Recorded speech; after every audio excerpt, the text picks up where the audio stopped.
جویا news plus registered کے director news محمد کیف الاسلام جویا کی D P O office Sialkot سے موصولہ نیوز کے مطابق ڈی پی او محمد حسن اقبال نے آج پسرور سرکل کا دورہ اسپیشل انیشیٹو پولیس اسٹیشن صدر پسرور اور پولیس خدمت مرکز پسرور پر فراہم کی جانے والی خدمات کے معیار کا جائزہ لیا۔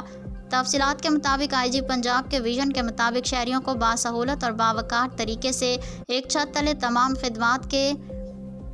فراہمی یقینی بنانے کے احکامات جاری کیے۔ بعد ازاں ایس ڈی پی او پسرور کے ہمراہ پسرور سرکل کے ایس ایچ اوز اور تفتیشی افسران سے کرائم میٹنگ کی، تھانہ جات کی انفرادی کارکردگی کا جائزہ لیا، ناقص کارکردگی کا مظاہرہ کرنے والے افسران کے خلاف محکمانہ کارروائی جبکہ بہتر کارکردگی کا مظاہرہ کرنے والے افسران کی حوصلہ افزائی کی۔